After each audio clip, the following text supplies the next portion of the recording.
Good morning. Good morning. All right, so let's get real about relationships as we continue our February theme, which is come on, get real.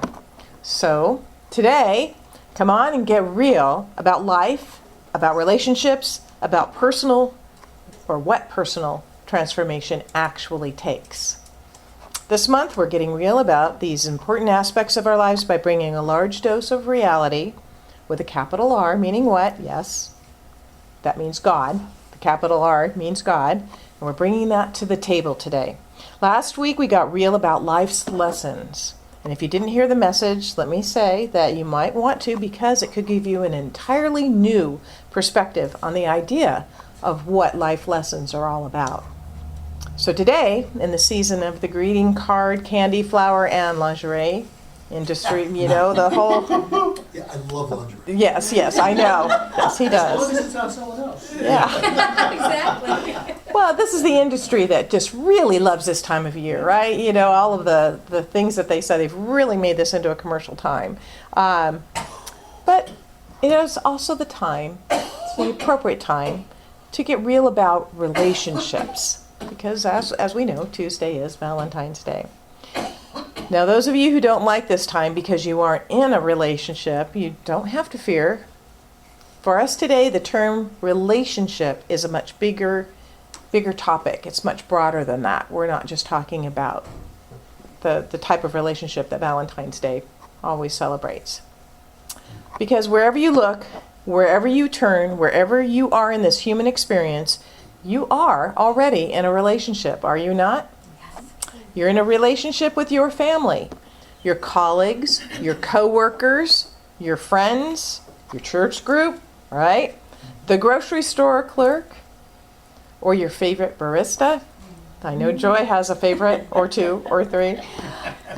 How about the other drivers on the road? Perhaps a sacred partner, and yes, most importantly, with yourself and the God of your being. That's your nearest and dearest relationship, isn't it? Today we're going to get real about what works and what doesn't work to create and sustain genuine and real relationships in all of those areas. So are you ready to get real about that? Yes, all right. Let's go then. In 365 Days of the Science of Mind, Holmes gives us a pretty powerful formula for doing this. He says we can all live happily, harmoniously, and successfully with one another when each of us practices a conscious recognition of the presence of love within ourselves and within everyone. We can overcome the troubles and difficulties that we have allowed to enter our lives when we remember that love is that creating and sustaining presence within all. Those are beautiful and empowering words, and I really love them, but we need to do more than just remember that. We have to get it out of just up here, right? Love is that creating and sustaining presence within all. Although we do have to start there. In Marianne Williamson's book, A Return to Love, she says, love takes more than crystals and rainbows. And ponies, I would say, too. It takes discipline and practice. It's not just a sweet sentiment from a Hallmark card. It's a radical commitment to a different way of being, a response to life that is completely at odds with the rest of the world. And I wouldn't say the rest of the world, but it is one that sometimes takes a lot of courage to stand up and focus on that. Someone once said, love is not for lazy persons. To exist in its fullness, sometimes it demands very precise and strong gestures. So love is not for lazy persons. I want to present with you 3 gestures of love this morning that, if offered, will move all of your relationships to a higher and more holy level. And they will definitely be more real. The first gesture of love is compassion. Compassion. Bring compassion to the table. Of Jesus, Ernest Holmes writes in The Science of Mind, humble in his humanity, compassionate in his tenderness, he let the Great Spirit speak through him in words of love and sympathy. He proclaimed his divinity through his humanity and taught that all men are brothers. No one ever lived who valued the human soul more than Jesus, for he knew it to be the personification of God. right? That's who each one of us is too. So what does it mean to get real about compassion in any and all of our relationships? Being compassionate means to listen without judgment. Ooh, how hard is that sometimes to do? Listen without judgment, without analyzing or trying to fix. Wow, I know I'm a big fixer. When I hear something, I'm already thinking of how I'm going to fix this. Wow, being compassionate is to listen without judgment, without analyzing, or without trying to fix. Being compassionate means asking, how can I understand this better? I think this would really serve us well to ask us, how can I understand where this person is coming from a little better? Being compassionate means to look at every act of another human being as a call for love. Wow. When you see someone acting out or someone doing something we disapprove of, it's a call for love. Wow.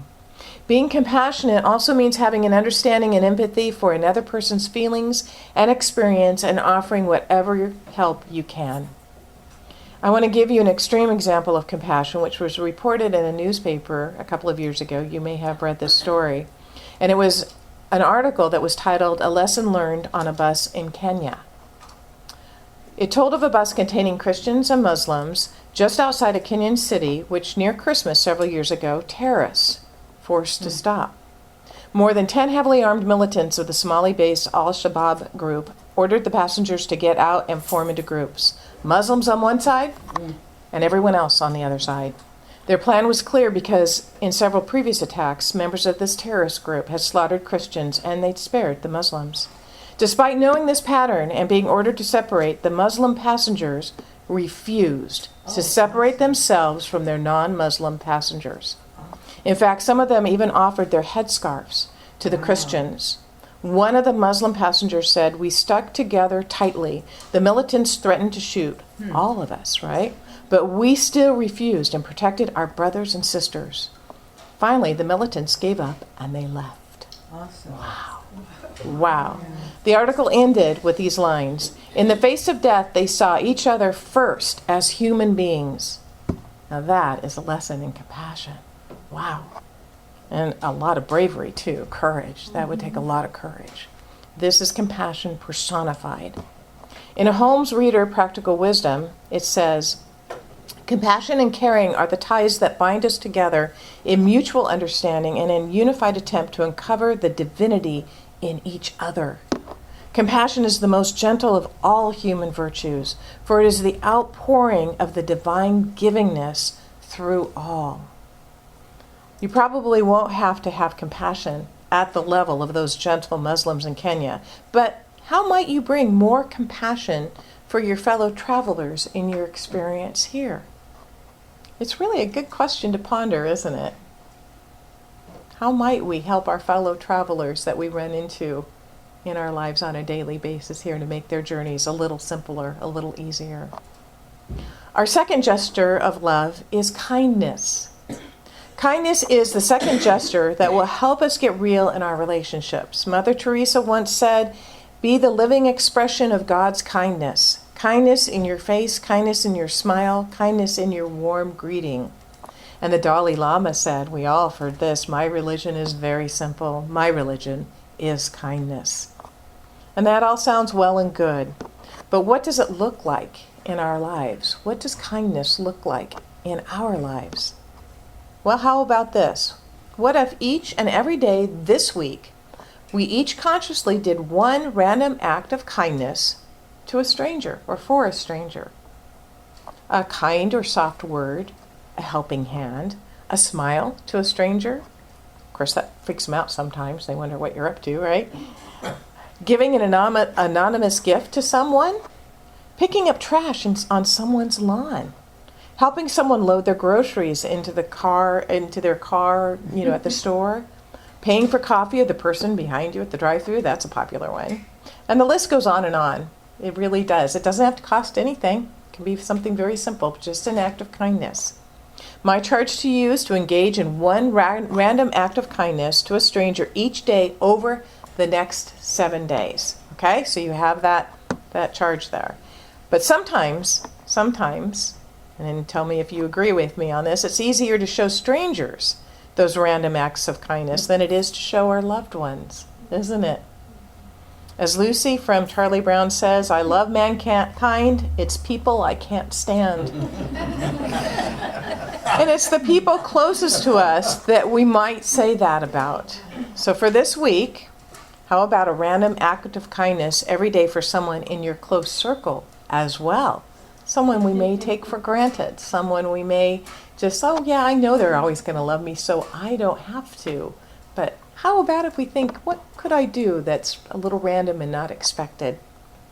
Maybe it's children or partner or coworkers or close friends.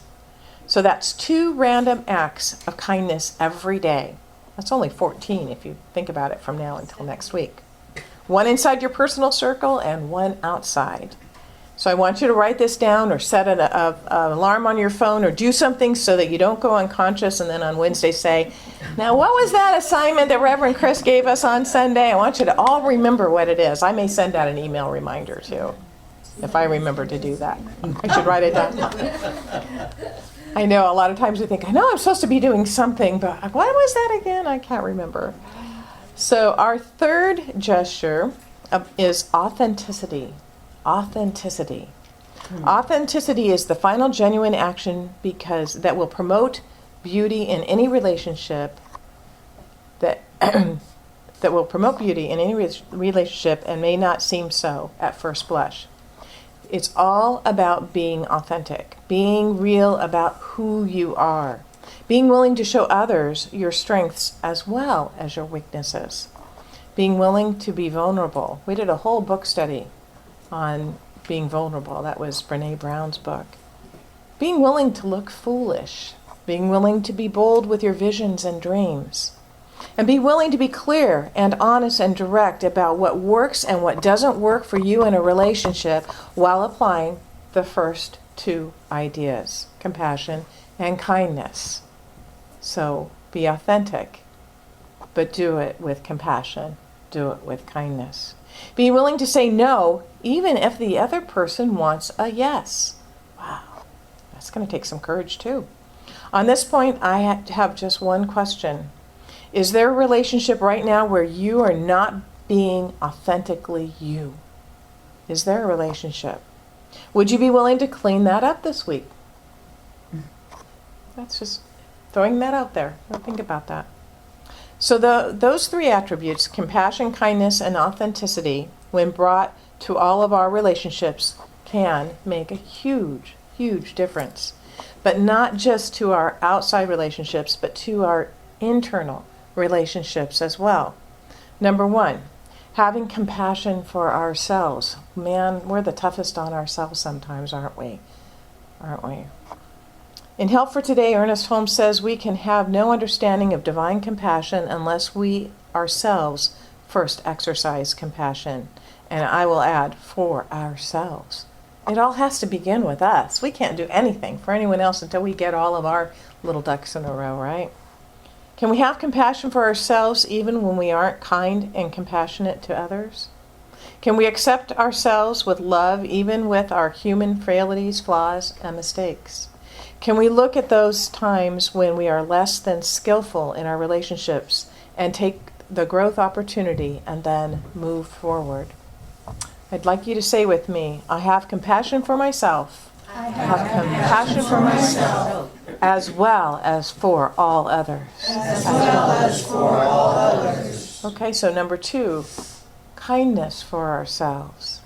Kindness for myself. Okay, so let's engage in self-care and nurturing. Let's treat our body temple in ways that promote its vitality and aliveness.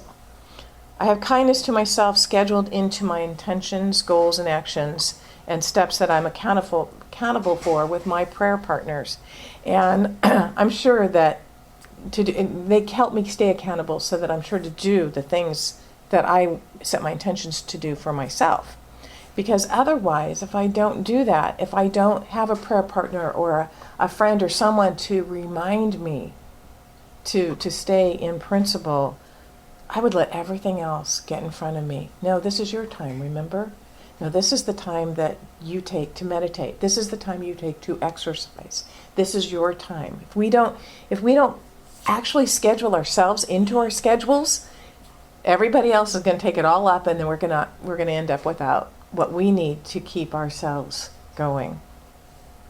So finally, number 3, authenticity with ourselves, being authentic with ourselves. What do I mean by that? I mean get real to ourselves about ourselves. Realize who you really are. Holmes writes in The Science of Mind, we must realize the divine relationship and nature in relationship to the truth of God. This relationship is one of complete unity, and that is where the power is. When we realize we are unified and not separate from spirit, that is when things happen. That is when the power comes through and things happen. Here's what you need to be authentic with about yourself.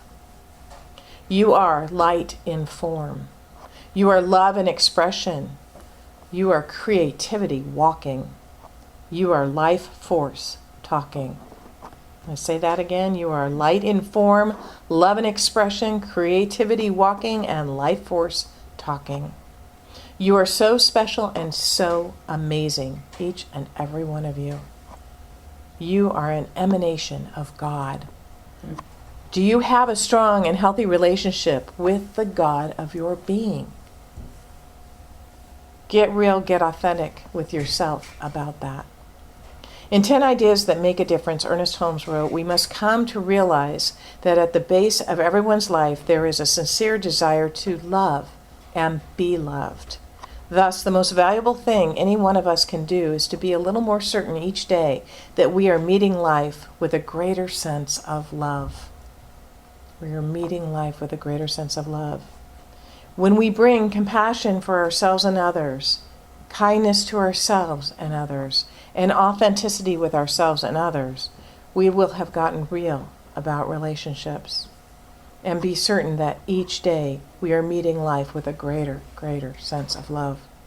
And I want to end with a powerful, really powerful statement about love. It's by Pierre Teilhard de Chardin, the 19th century French monk and mystic, who Jean Houston actually met in the park. I thought that was really interesting. We were at Big Sky and she shared that story.